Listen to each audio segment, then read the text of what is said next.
This is Cashing Out on VSiN, the sports betting network.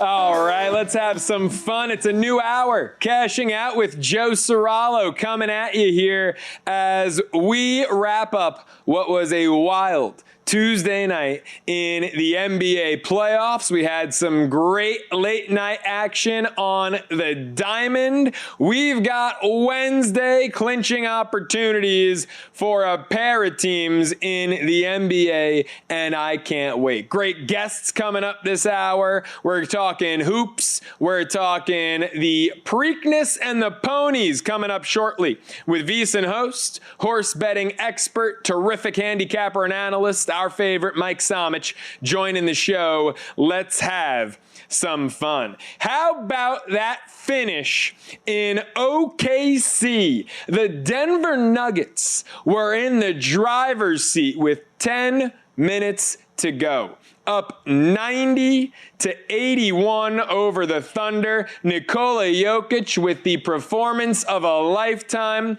44 points, 15 rebounds, and a chance to get his team back home for a Game 6 with potentially a clinching opportunity to send Denver to the Western Conference Finals on their home court. All they had to do was close out, finish strong, do the opposite of what they did Game 4 at home on Mother's Day, Sunday afternoon. What did they do? They did the same thing that they did on Mother's Day, Sunday afternoon. They needed CPR because they choked it away in the final 10 minutes. That 90-81 lead turned into an OKC 31-15 run to close the game.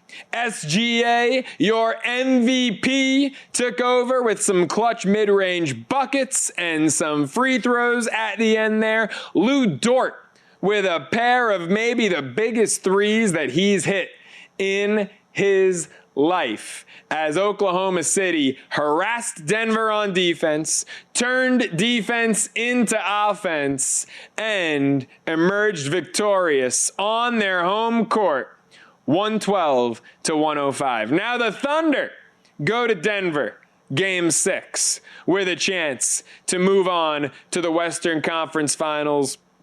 And I'll tell you what, we've got an early number out on this one. I'll pull it up here as we look ahead to that Game 6. The Nuggets are catching 4.5. I'd be more inclined to take the Nuggets on the money line, plus $1.55, than I would to take them catching the points. Standalone game, Thursday night, and we saw that performance that Jokic turned in OKC. 44 points, 15 boards. The Thunder don't have an answer for Nikola Jokic. Now, two things can be true here, right? Oklahoma City is unquestionably the better team. Oklahoma City does not have an answer for Nikola Jokic. Isaiah Hartenstein does not have the legs. When I say the legs, I mean he does not have the duration. He can't stay out there long enough. He doesn't give him enough minutes to body Jokic. And Chet Holmgren doesn't have the legs, meaning he's got chicken legs, and Jokic could snap him in half. He doesn't have the body to size up or D up Jokic. So Jokic is a matchup nightmare for OKC, and I believe that's what we're seeing this series. We're seeing Nikola Jokic be the matchup nightmare that he is. And the Nuggets, despite the fact that they have practically no depth, OKC is the deeper team. OKC is far and away the better defensive team. They are far and away the more athletic team. But they don't have Jokic, and they don't have an answer for Nikola Jokic. And just because the Thunder, like they did Game 4 on Sunday, turned it around in the fourth quarter and went 31-15 in the final 10 minutes of that fourth quarter to win it by 7, just because OKC did that doesn't mean I'm taking them Game 6. I'm standing by what I said on this show Sunday night after Game 4. I think the home team wins the final 3 games of this series, and I think OKC is going to go to the Western Conference Finals, but is going to need 7 games to get there. Now, Minnesota probably going to wrap it up with Golden State here Wednesday night on their home court. They're going to be, certainly, if the Thunder need a 7th game to clinch, the Wolves will be far more rested than OKC. If the Thunder do it in 6, they'll just have one more day of rest. No matter what, I think OKC is going to be fine in the Western Conference Finals. I don't believe the Minnesota Timberwolves pose that much of a matchup threat to OKC. That's what this series is all about. Denver stinks defensively. Denver's not deep, but Denver is a matchup nightmare for the Thunder. Minnesota's not. Even though they have a big, they have size, they have Rudy Gobert, and they have Julius Randle. Gobert and Randle can be defended. Gobert offensively is not in the same stratosphere as Nikola Jokic. So I'm not worried about Minnesota's bigs the way Denver's one colossal big who does it all, who is not probably going to be the MVP this year, but make no mistake about it, the best player on planet Earth. Not worried about Minnesota's guys the way I'm worried about him, the Joker. So I'm inclined to lean towards the Nuggets money line plus $1.55 in that game 6. But I said it with this game 5. I said Oklahoma City I think is going to win, but I'm not laying 10.5. And you heard everyone and their mother saying game 5 was going to resemble game 2. The 47-point win. By the way, let's jog your memory. Going into game 2, OKC and Boston were both down 0-1. They were both laying 10 or 10.5. And I said, if I was to lay it with one team in game 2 who's down, it's OKC, not Boston. What happened in those respective game 2s? Boston lost outright. The Thunder won by 47. What did I say going into game 5? I think the Thunder win. I would not lay the double-digit number with them. Well, they won. They won by 7, and they were down 9 with 10 minutes to go. The Nuggets were always, from start to finish, the right side of this spread. They just couldn't finish because their legs gave out for the second game in a row. Oklahoma City, fourth quarter, game 4 and 5, there's something like plus 30, plus 35. That's the only quarter they've showed up for each of the last 2 games, and it's been enough. I don't think it'll be enough game 6 at Denver. I think the Thunder are going to be posed with the challenge of playing a much more complete game, game 6 at Denver. Game 5 in Boston coming up. The Knicks trying to win and clinch a date for the second postseason in a row with the Indiana Pacers, who put on a stellar performance against Cleveland, outscored the Cavs by something absurd like 26 points in the second and third quarters combined after finding themselves in a hole after 1. Tyrese Halliburton had his superstar moment. Miles Turner hits the biggest shot of his career to put the nail in the Cavs' coffin late. Donovan Mitchell gives Cleveland a valiant effort, albeit incredibly inefficient from the floor. Got to the line a ton, led the game with 35 points. He looked so hurt. What was it, the second or third quarter? Mitchell goes to the locker room. I mean, if this wasn't an elimination game, I don't believe Donovan Mitchell would have played. He was so hurt. So I want to give him all the credit in the world for a valiant effort. But Indiana was too much. Their star power, Tyrese Halliburton, Spicy P, was too much. Their depth was too much. Mathurin saying, hey, remember me? I'm the villain here off the bench. He had a great game off the bench. TJ McConnell, per usual, effective minutes off the bench. So the Pacers, just too much for the Cavs. And they await the winner of this Knicks-Celtics series. Jason Tatum on Tuesday, successful Achilles surgery, probably going to be out all of next season. Gut-wrenching. Feel awful for him. Don't feel that anyone else on the Celtics roster is ready to step up in his absence. And I know Boston games 1 and 2 at home were favorites of 9.5 to 10.5 points, and now they're laying 4.5, and that's saying the market's baking in that Tatum is worth about 6. Is the market baking in that the Knicks have won 3 out of 4? Don't just tell me what Tatum's worth. Tell me what the Knicks are worth. I think the Knicks are worth a money line play. Game 5. Take the 4.5 points, treat them like this piece of paper, crumble them up, and throw them out the window, because I'm taking the Knicks money line plus $1.60 Game 5. Would it be sweet for the Knicks to clinch at Madison Square Garden against their hated rival in the Boston Celtics? It absolutely would be. But it's going to be just as sweet for the Knicks to clinch up at the TD Garden, at the home of their hated rival, in front of all of those fans wearing green and white who hate the New York Knicks, and probably New Yorkers too. I think the Knicks take the Celtics out behind the shed and put them out of the damn misery in Game 5. Remember, Jason Tatum deserves all the credit in the world because he was phenomenal on both sides of the ball, on both ends of the court in Game 4. Jalen Brunson was just as good. Jalen Brunson has become the most important Knick since Patrick Ewing, and the more I watch these playoffs unfold, the more I think Jalen Brunson might be able to do what Ewing never did, and that's deliver a title this season to New York City. Knicks, money line, Game 5 at Boston. Give us the Knicks and the Pacers in the Eastern Conference Finals. Folks, before the line moves, the sharp plays at sharpplays.com are already there. They don't chase the market, they move it. You're not going out muscle billion-dollar books or full-time pro bettors on your own, but with the sharp plays, you don't have to. Powered by cutting-edge AI and trusted insider sources, our friends over at the Sharp Plays deliver the edge that serious bettors rely on. You'll get free betting reports, real-time alerts, and market-moving insights, all delivered right to you via email or Twitter. This isn't some overnight startup. They've been doing this since 2011 with receipts to prove it. Respected, watched, feared. It's the Sharp Plays. So check them out now at sharpplays.com.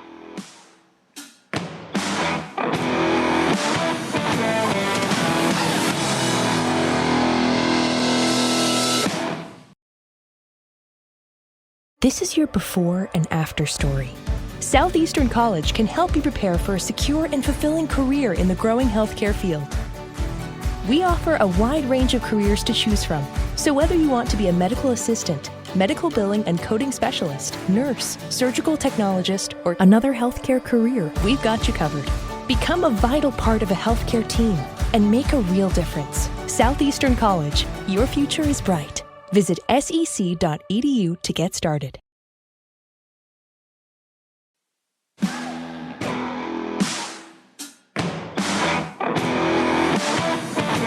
Welcome back to Cashing Out here on VSiN, the Sports Betting Network. Cashing Out continues with myself, Joe Ceraulo, taking you through the very late hours of your Tuesday night here on the West Coast. For our friends on the East Coast, working into your Wednesday morning. Couple of big NBA playoff games. Minnesota and the Knicks. My Knicks looking to move on and clinch a spot in their respective conference finals with a win. For the Wolves at home, for the Knicks on the road in Boston Wednesday night. Gave my takes on a couple of series. I think the Knicks money line is the play at TD. I love what I'm seeing in crunch time, in clutch time. How about the clutch player of the year, Jalen Brunson? Earned that award for a reason. And unlike games 1, 2, 3, and 4, unlike all 4 games of this series, I don't think the Knicks are going to fall behind 14 or more. 20-point deficits each of the first 3. 14 early in the third quarter of Game 4. Without Jason Tatum, I just don't see that being the case here in Game 5. But let's look at some prop plays for Wednesday's slate. Some hoops, maybe some baseball, whatever our terrific producer Jared Moore wants to talk about, because it's time for More On or Moron, where we see if our producer Jared Moore is either on to something or if he's just a moron. Let's start in Minnesota. Jimmy Butler. All this talk about Butler being Robin to Steph's Batman. Well, Batman's out. Batman is down for the count, and Robin needs to step up. And look, I'm not going to sit here and say Jimmy Butler hasn't played terrific basketball. without Steph these past few games. He's played some really good basketball, but it hasn't been enough. And Jared Moore says he's going to take Jimmy Butler under 25.5 points at Minnesota, game 5. Whew. Under 25.5. I mean, if Steph was playing, I would be right there with you in taking the under 25.5 at Minnesota. Pretty competent defensive team. But Steph's out. Jimmy's the guy. Robin's got to grow up and be Batman, and who better to grow up than the 35-year-old vet who's been playing Batman in the postseason his whole career, to the point where his nickname is Playoff Jimmy. And Playoff Jimmy is coming off a 14-point performance, a lackluster night where he shot 5 of 9 from the floor, only got to the stripe 5 times, but in game 3, Playoff Jimmy dropped 33 points on his old team. And I think that plays a bit of a factor here, that he's going up against one of his old teams, albeit it was a brief stint, albeit it was a cup of coffee. But Jimmy Butler, over parts of 2 seasons, played 69 games for the Minnesota Timberwolves. And I think Jimmy Butler, especially going to Minnesota, is going to make a statement. I think if you fade Playoff Jimmy when he is his team's far and away number 1 scoring option, you're a moron to bet under 25.5 points on Playoff Jimmy. There is no planet where I can get behind fading Jimmy when he's facing elimination. Do I think Golden State's going to win the game? Absolutely not. Am I willing to lay 11.5 now, as we've seen that number move up to that mark? 11.5 with Minnesota? No. Can't do it. No can do, Kemosabe. I can't lay 11 and a hook with the Timberwolves, because while they are, I think, undoubtedly the better team and certainly going to win the game, I think Jimmy and company, not Steph and company, not Draymond and company, Jimmy and company are going to will their way into hanging around just long enough. So no, I will not be betting Jimmy under 25.5. And if you fade Jimmy facing elimination, I am obligated to call you a moron. Let's see what the next prop Mr. Moore likes is Knicks Celtics. Jared Moore says, give me the under on Kristaps Porzingis.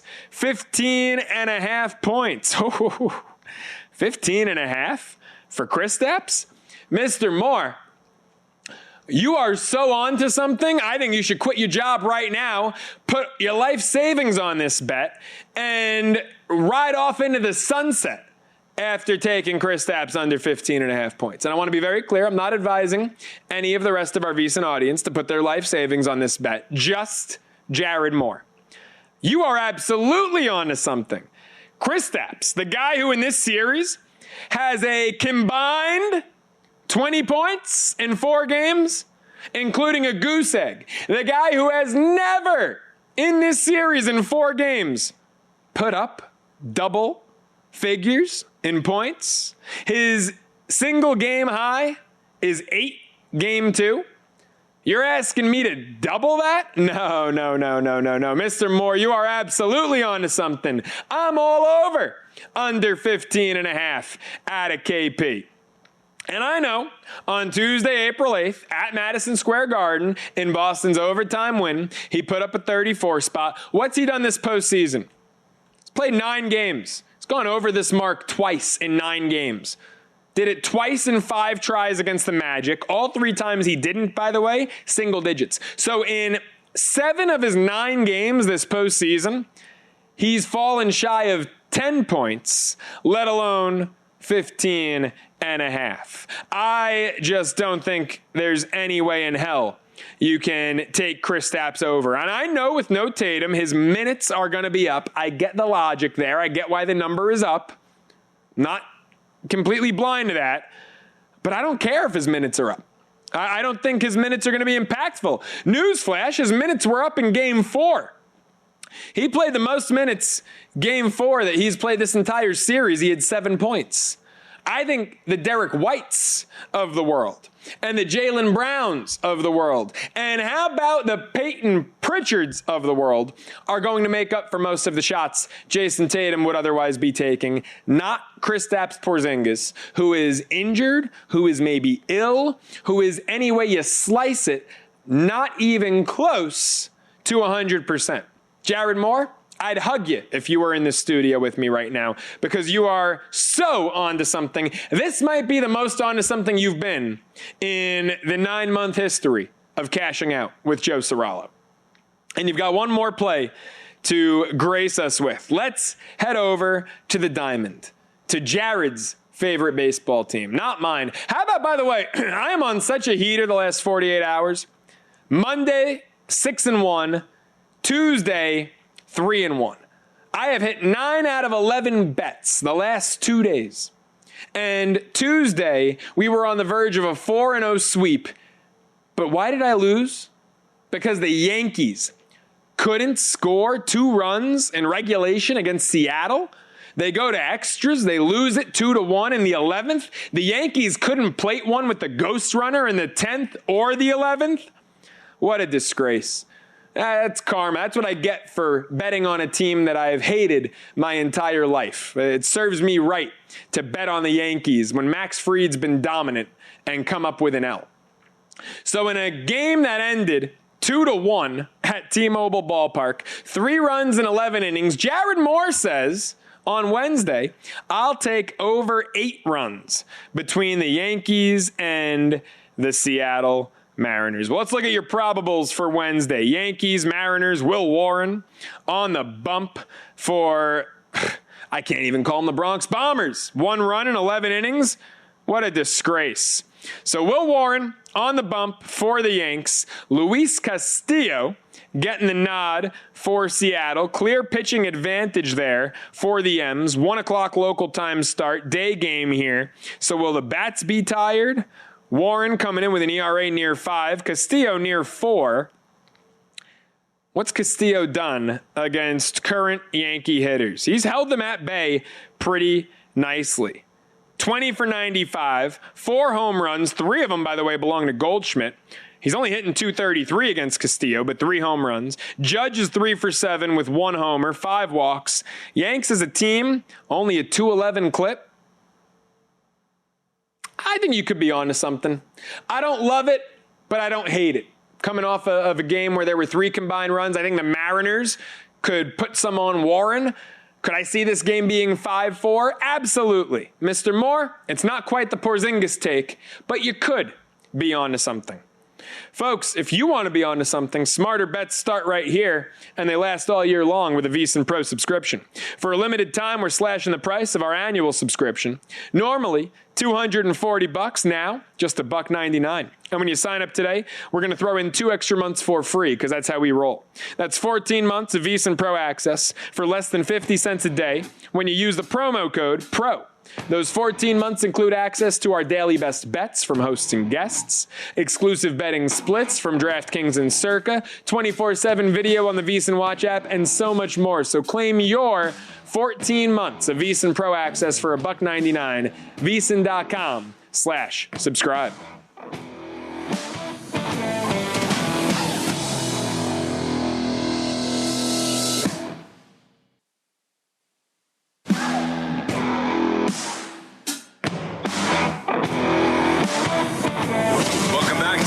Out here on VSiN, the Sports Betting Network. Cashing Out continues with myself, Joe Ceraulo, taking you through the late hours of your Tuesday night, right on into your Wednesday morning for our friends over on the East Coast. And now, taking you over to the Progressive Guest Line as we welcome in VSiN host, capper, analyst. He does it all here. Every sport, every role, you name it. Mike Somich joining us now on the Progressive Guest Line. Fresh off, we had him on a couple weeks ago, an incredible Kentucky Derby performance. Mike, I know it's been a week and a half, and in sports, you know, the calendar moves quickly, but I've got to give you your flowers, man, because I tailed you with Sovereignty to win, and we cashed out there, but you took it a step further with the superfecta. What was the payout on that again? Remind me? It was a phenomenal Kentucky Derby day. $24 bet paid $1,680 back. So everyone who played it got at least $1,600 back if you played it for $1. We had some VSiN subscribers who played it for $10, cashed out $35,000 on the superfecta in the Kentucky Derby. The stories that I've gotten back are absolutely incredible, Joe, from just Thomas Gable over there in the Borgata Sportsbook in New Jersey. He had an 80-year-old woman who came up and never bet horses, and she showed him my superfecta ticket. He punched it in for her. She had $2 on it, so she took home $3,200. Just the people that reach out and talk about, hey, I've never bet horse racing before. I bet sovereignty. I bet your super. Like, is this repeatable? Is this something that I should care about? It's just phenomenal to get that information back. And the people that have donated, just hats off to those people as well who gave back to the PDJF or gave back to the Aftercare Fund. I really appreciate everyone kind of chipping in if they were able to get a little extra money there on Kentucky Derby Day. That is absolutely amazing. And look, I, admittedly didn't do the superfecta, still fairly new, a horse betting novice myself, but I did, after listening to you, doing a little bit of my own research, I did land on sovereignty, and it did make me the talk of the town at the Kentucky Derby party I was at. I was the only guy who had sovereignty at the entire party. So thank you, Mike, because you actually helped me out at the party and at the bar that night, my man, with your pick. So that's always a good time.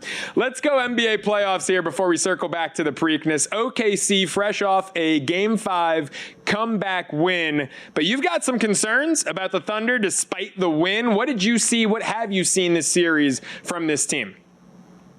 I'm lost in the NBA, Joe, and not because it's been an unsuccessful playoffs, anything like that. I look at the teams that are left. I don't know who's good. I don't know if anyone is good, Joe. I don't know. It's crazy when you watch these games and you watch Oklahoma City take on Denver, who's not a great defensive team, who is essentially playing with 6 players. And one of them is Michael Porter Jr., who is wearing shoulder pads when he's trying to play these games. Yeah. And somehow Oklahoma City can't pull away early. They can't blow them out. They're Denver's still getting good shots against this defense. And you watch Oklahoma City play offense and it just feels like a struggle. It's just tough because Shea, who is one of the top 5 players in the NBA, is predominantly a 2-point shooter. He wants to get in the lane. He wants to get to the free throw line. And you don't have a bunch of 3-point shooters surrounding him. You guys that are okay, right? I mean, Lou Dort, he went off tonight. He's been pretty bad coming into this series. You saw Chet Holmgren struggle from 3 earlier in the series as well. Same with Williams, both of them.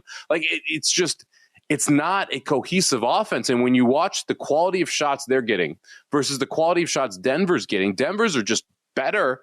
It's just that the guys can't make them right now. It makes you wonder, okay, when does this eventually fall apart for Oklahoma City? It's the same issue we saw last year when they took on Dallas, where it fell apart because Dallas hit open shots. Is it Minnesota that's going to hit open shots? I don't know. I don't really trust them shooting either. So maybe this isn't Oklahoma City, the team that's able to get out of the West. You look over in the East, and I think the Pacers are the best team in the East right now, which is wild to say. 30-1 to win the NBA title. Just a week ago, they're sitting at sub 8-1 now. And it feels like they are the team to beat, which is just crazy considering where we started and where we are now. Yeah, I mean, look, I will say about the Thunder, I'm seeing everything you're seeing, and I agree with you 100%. This has been a lackluster performance despite the 3-2 lead.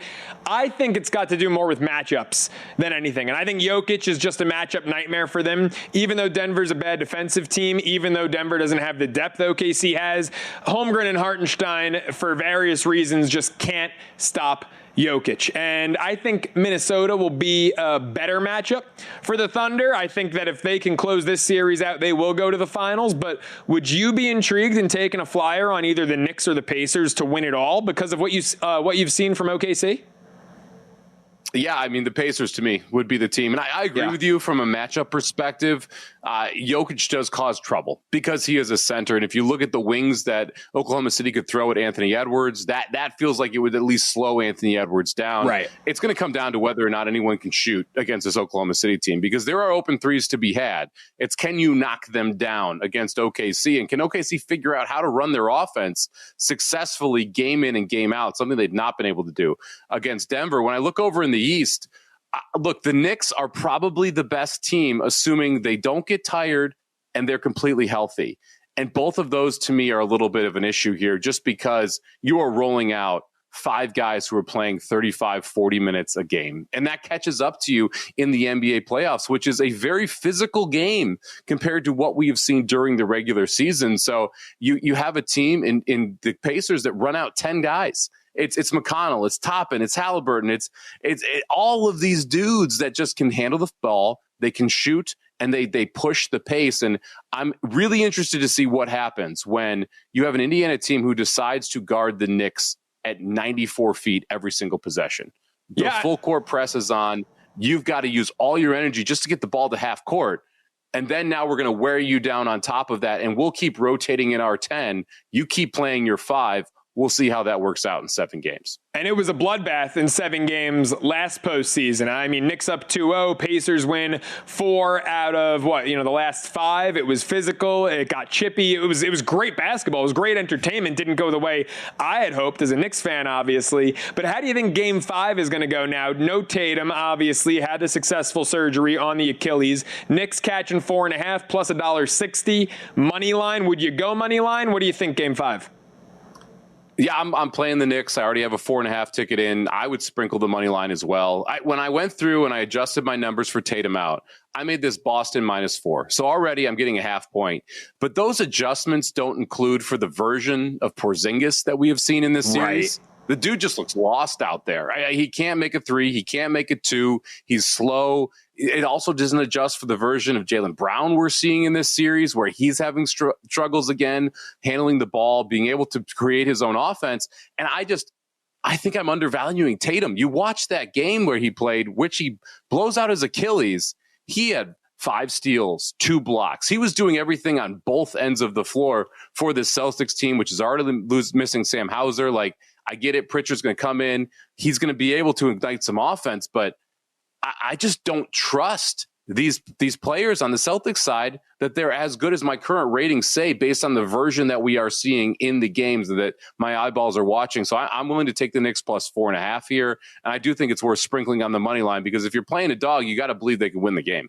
Yeah, I'm with you 100% on this one. And no Celtic aside from Tatum, and Derek White showed up in that Game 4. So I certainly don't have faith in Boston to have that next man up here in Game 5, especially when they've got to be deflated as hell losing Tatum here. Mike, I do want to circle back to the ponies a little bit here and touch on the Preakness. Much shorter field, 9 ponies in the race. Now, correct me if I'm wrong. Are we looking at 5 straight years that the winner of the Preakness did not run in the Kentucky Derby? So how does that impact your outlook? Because I think this is a conducive race for journalism and a conducive track, but that trend would tell us maybe look at a horse that didn't run a couple weeks ago.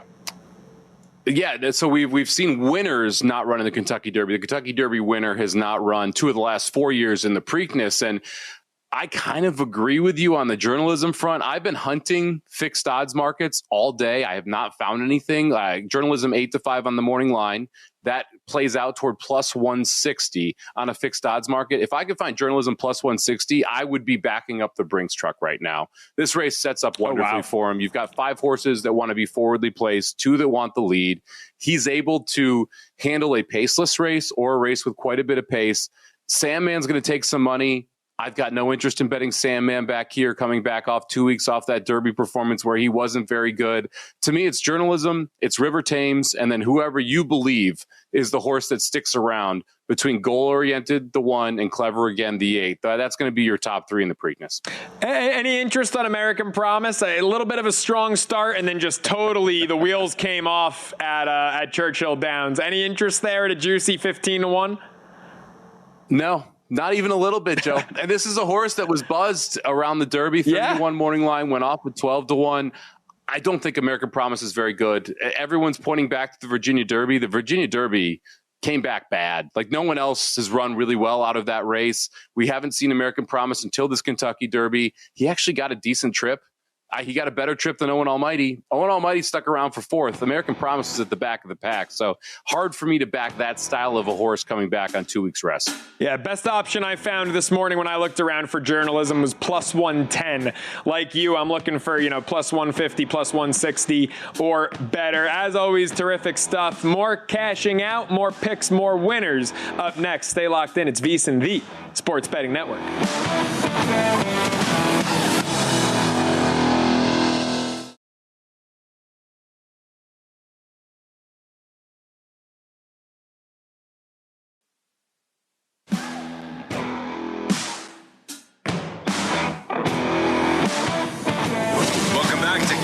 out here on VSiN, the Sports Betting Network. All right, let's finish strong. Cashing out with Joe Ceraulo continues. Terrific stuff right there with our friend Mike Somich all over the NBA playoffs, the ponies, the Preakness. I'll tell you what, like Mike, I've been struggling to find journalism. They're saying 8 to 5 at the Preakness. I've been struggling to find plus $1.60 out there. I think the best I've found in the fixed market, and I'm going to double check, see if it's moved at all, is, plus 110. I mean, that's just not, that's not as good as 8 to 5 would indicate. So we'll see as the week progresses if we get a better price. I mean, taking any pony practically at even odds is just not worth it, especially in a field of 9. But if I can get plus $1.50, plus $1.60 for sure, I think after what we saw at the Derby, with journalism, having that burst and having that early lead and then kind of fading as sovereignty took over at the end. The Preakness is the sprint of these 3 races that compose the Triple Crown. So I think the Preakness is the one that journalism is most likely to wipe the floor with the rest of the field in this Saturday out there in Maryland. Maybe, I mean, we'll see what I end up doing, but I definitely want a better price than plus 110. As we look ahead to Wednesday's slate on the diamond, before we get into the VSiN Daily Morning Bets, there's one game that interests me. I don't know if I can get to the counter on it. Doubleheaders get a little weird with me. I don't like betting doubleheaders. Twins-Orioles. First game of the day, noon Eastern, 9 a.m. Pacific. Even the Cardinals-Phillies doubleheader doesn't start till 1 Eastern. So bright and early, Minnesota-Baltimore. You can get the Twins at even money as a slight road dog in this one. Bailey Ober's pitching, and Bailey Ober's been terrific for Minnesota since he got lit up his first start of the year. His ERA is in the mid-3s, and it's inflated as hell from his first outing. So Ober's been really strong. Dean Kramer has not. He's had a couple good outings, but he's gotten lit up. I think 5 earned or more, 4 separate starts this season. What scares me here is 2 things. I mean, Minnesota's hot as hell. They've won 8 in a row. However, on the road, they're still just 6-13. Terrific at home, dreadful on the road. It's been the case for quite a few teams this season. Also, we took Minnesota in this exact pitching matchup last week. Look at that. You can get them plus 108 money line here at Circa. I think that's the best price I've seen. We took them last week, and we went to not bat in the bottom of the 9th. What was the price we got on that? Minus 115. And we got lucky. They were tied 2-2, bottom of the 8th. They put up a 3 spot, but Kramer actually looked good. Both starters looked really good. So even though the numbers tell you when you handicap this and you look at the pitching matchup to go Ober, to go Minnesota, I don't know if I can get there. And the doubleheader factor, who's going to play game 1, who's going to be in the lineup game 1, who's going to be out, who's going to play game 2. I just don't like betting doubleheaders. First 5 money line minus 105 actually intrigues me more than even money on the full game because you do have the push possibility as a bit of a bailout, and it's about the same price. So you have the starting pitching advantage. Usually you're laying more juice for a first 5. In this case, you're laying 5 more cents, but that's really not a lot to have the starting pitching advantage. We'll see. I'm gonna stay away. It's an early game. I don't love it, but I have I'll call it a strong lean on the Twins. First 5 minus 105, but I don't think we can make that a best bet. Let's get into best bets because I've got 4 of them. It's time for the VSiN Daily Morning Bets. We are starting off the VSiN Daily Morning Bets with 2 plays in the Knicks-Celtics game. And the first play is a prop. It's a Celtic. It's a former Knick. And we're fading the hell out of Kristaps Porzingis. All the credit in the world to our sensational producer, Jared Moore, for pointing this prop out during More On or Moron. And Kristaps, Jared got the under 15.5 points at minus 105. It's now minus 115. I'm content playing it at minus 115. This is a guy who in 4 games this series has 20 points. He put up a goose egg game 1. He put up a series high, single game high for him, 8 points in game 2. He has not gotten into double figures. He hasn't gone over 8.5, let alone 15.5. Against the Magic, 5 games, he only went over this number twice. So in 9 playoff games, he has failed to hit this mark 7 times, and he's failed to get 10 points 7 times. All 7 games where he's stayed under 15.5, Porzingis has lived in single digits. Let's go under 15.5 on Kristaps game 5. I know Jason Tatum's shot attempts have to be made up for somewhere, and I think they'll be made up for by Jaylen Brown, by Derek White, by Peyton Pritchard, maybe even Al Horford from beyond the arc. But Porzingis is injured. He is ill. Kristaps Porzingis is so far from 100%. He looks like a shell of himself out there, and I think you got to take advantage of that and play him under 15.5 points game 5. In the same breath, in the same game, we're going Knicks money line, baby. Give me my New York Knicks plus $1.65. I went conservative game 5 with Indiana and a chance to clinch on the road. I took them plus 8. They were plus 250 money line. They won it outright. But no risk it, no biscuit, baby. We're going money line on the Knicks here. Much shorter number than the Pacers. They were catching 8. It felt too good to be true. The Knicks are only catching 4.5. It's a Tatumless Celtic team. I don't see anyone on Boston who wants to be the next man up. Maybe Derek White, but I don't see anyone else who wants to, who's got the courage or the guts to fill Tatum's void. The Knicks are finishing strong. You could have 5 starters with 15, 20 plus points any given night. These guys all take turns playing hero. Bridges, Anunoby. You get key clutch contributions from everyone. And then you have Jalen Brunson, your clutch player of the year for good reason. Jason Tatum was out of his mind game 4. Give him all the credit in the world. Jalen Brunson was just as good. And in the second half, he was better. Jalen Brunson came out of that locker room for the third quarter like a man possessed, and he has his sights on one thing right now.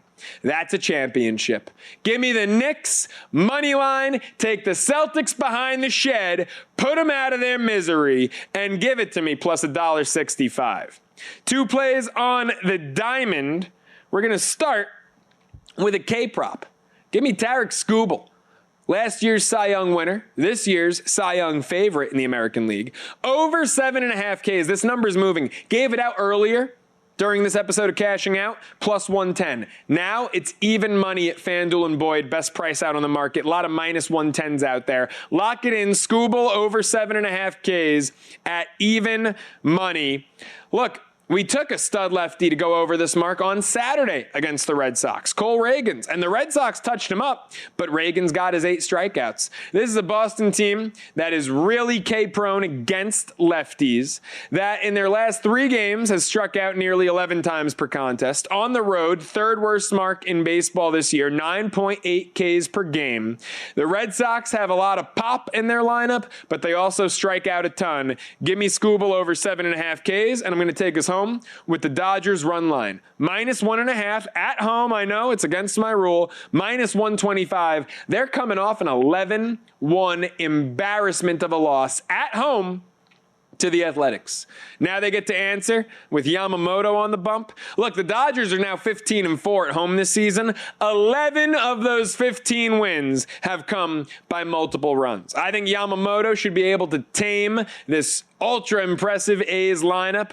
One thing that concerns me, the Dodgers have not given him run support this season. The run line only 4-4 when Yamamoto starts, and LA has scored 3 or fewer 6 straight starts behind him. Well, let's buck that trend. Let's bounce back from that embarrassing loss with a multi-run win. I think this guy is up there with Zach Wheeler for the Cy Young Award in the National League. Notice I didn't say Skeens. Give me the Dodgers run line minus 125, and that'll do it for the VSiN Daily Morning Bets. Folks, Best Bets brought to you by the G-Bank Visa Signature Card. Most credit cards treat sportsbook and gaming transactions like cash advances. G-Bank treats them like purchases, so you're saving 3 to 5% on cash advance fees on gaming transactions right there. Also with G-Bank, you're earning 1% cash back rewards on all eligible sportsbook and gaming transactions and 2% cash back rewards on all eligible purchases. Apply now at VSiN.com/GBank. That's VSIN.com/GBank. A lot of great content coming up. It never stops with me on Cashing Out. How about Dave Ross and Jensen Lewis? VSiN by the book, 7 a.m. Eastern. What better way to start your day? Special thanks to our terrific team, our sensational producer, Jared Moore, Corey, Alexis, Chris, everyone else on the other side of the glass who made this production possible. I'm Joe Ceraulo. That does it for Cashing Out. Let's do it again, Damani.